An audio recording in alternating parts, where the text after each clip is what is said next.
नमस्कार दोस्तों, स्वागत है आपका A to Z स्टोरीज अद्भुत ऑफिशियल पर। साधु संत फकीर गुरु रहबरों की सदा ही जय जयकार। हर हर महादेव। महाशिवरात्रि का त्योहार है, आनंद की बात है। शिवजी महाराज की महान रात्रि जिसे महाशिवरात्रि का त्योहार भारत के आध्यात्मिक उत्सवों की सूची में सबसे महत्वपूर्ण है। किसी समय में भारतीय संस्कृति में एक वर्ष में 365 त्योहार हुआ करते थे। दूसरे शब्दों में कहे तो वो साल के प्रतिदिन कोई ना कोई उत्सव मनाने का बहाना खोजते थे। तो ये 365 त्योहार विविध कारणों तथा जीवन के विविध उद्देश्यों से जुड़े थे। महाशिवरात्रि क्यों मनाई जाती है? तो कुछ का मानना है कि महाशिवरात्रि इस दिन शिवजी महाराज प्रकट हुए थे अपने निराकार और साकार रूप में। उन्होंने दर्शन दिए थे ब्रह्मा जी और विष्णु जी को। कुछ कहते हैं कि ये महाशिवरात्रि शिवजी महाराज और शक्ति मां पार्वती के मिलन की रात है और हर चंद्रमास का 14वां दिन अथवा अमावस्या से पूर्व का एक दिन शिवरात्रि के नाम से जाना जाता है। एक कैलेंडर वर्ष में आने वाली सभी शिवरात्रियों में से जो महाशिवरात्रि को सर्वाधिक महत्वपूर्ण माना जाता है, जो कि फरवरी मार्च माह में आती है। इस रात जो है ग्रह का उत्तरी गोलार्ध इस प्रकार अवस्थित हो जाता है कि मनुष्य भीतर ऊर्जा का प्राकृतिक रूप से ऊपर की ओर जाती है। ये एक ऐसा दिन है जब प्रकृति मनुष्य को उसके आध्यात्मिक शिखर तक जाने में मदद करती है। इस समय का उपयोग करने के लिए इस परंपरा में एक उत्सव मनाया जाता है जो पूरी रात चलते हैं। अगर आपको भी अवसर मिले तो आप अपनी रीढ़ की हड्डी को सीधा रखते हुए निरंतर जागते रहें। महाशिवरात्रि आध्यात्मिक पथ पर चलने वाले साधकों के लिए बहुत महत्वपूर्ण है।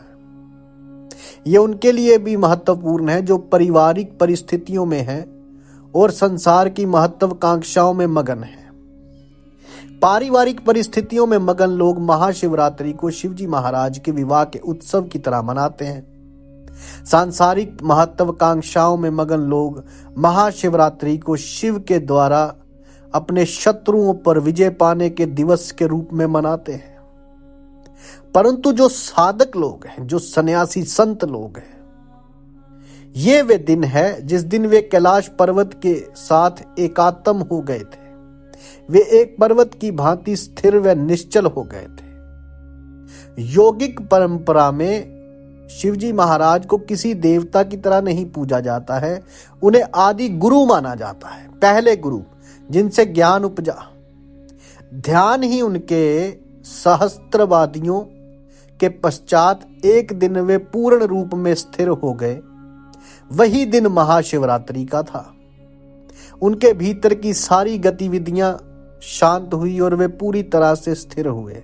इसलिए साधक महाशिवरात्रि को स्थिरता की रात्रि के रूप में मनाते हैं।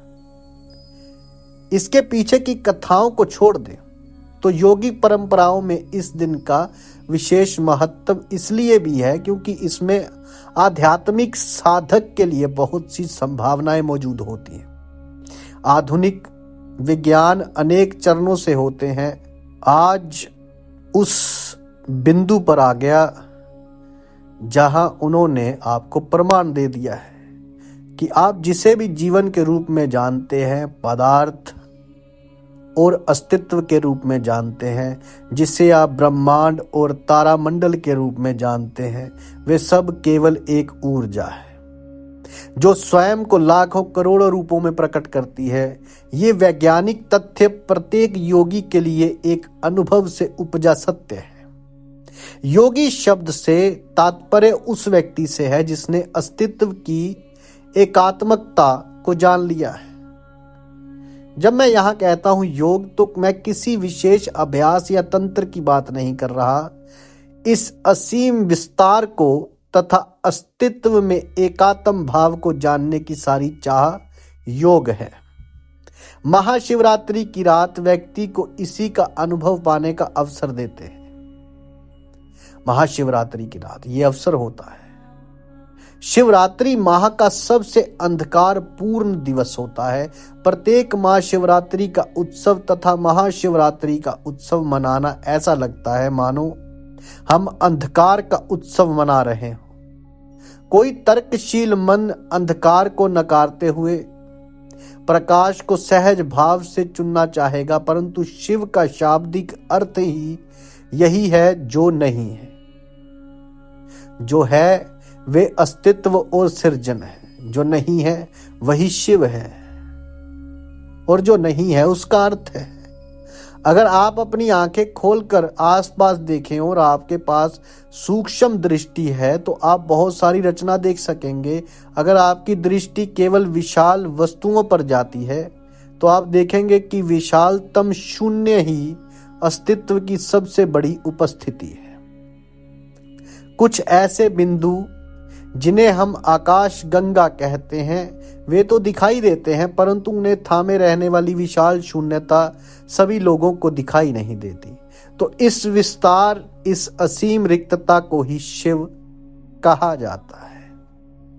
वर्तमान में आधुनिक विज्ञान ने भी साबित कर दिया है कि सब कुछ शून्य से ही उपजा है और शून्य में ही विलीन हो जाता है। इसी संदर्भ में शिव यानी विशाल रिक्तता या शून्यता को ही महादेव के रूप में जाना जाता है। और इस दिन से जो जुड़ी हुई कथाएं हैं उसमें शिवलिंग का पहली बार जो पूजा अर्चना की गई शिव जी महाराज की, वो ब्रह्मा और विष्णु जी ने इसी दिन कहते हैं कि की थी। उसी दिन से ये महाशिवरात्रि का जो दिन है वो मनाया जाने लगा। और उस दिन शिव जी महाराज ने ये वादा किया था कि जो भी भक्त किसी भी शिवलिंग के पास जाएगा, छोटे चाहे बड़े, जो भी इस भूलोक पे, जो भी धरती पे मौजूद शिवलिंग है, उसमें मैं एक दिव्य ज्योति के रूप में उस दिन तो वहां पे मौजूद रहूंगा।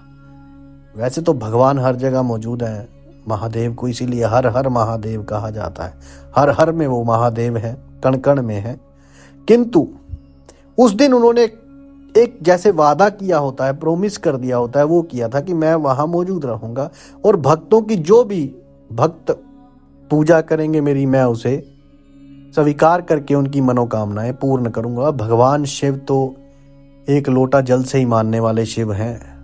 वो इतने भगवान दयालु हैं, ओगरदानी कहा गया है उन्हें। ओगरदानी जो बिना मांगे देने वाले हैं वो शिव है। और बाकी जो देवी देवता हैं इसीलिए उनका लिंग रूप नहीं मौजूद है, क्योंकि शिवजी महाराज जो हैं वो निराकार रूप में भी थे और साकार रूप में भी। और ये कथा जो है वो विदेशर संहिता शिव पुराण में आती है, इसलिए उनको दोनों रूपों में पूजा जाता है। इसीलिए उनके शिवलिंग की भी यानी कि शिव चिन्ह की पूजा होती है जिसमें वो निराकार रूप में है, और मूर्ति जिसमें वो साकार रूप में है उसकी भी पूजा की जाती है।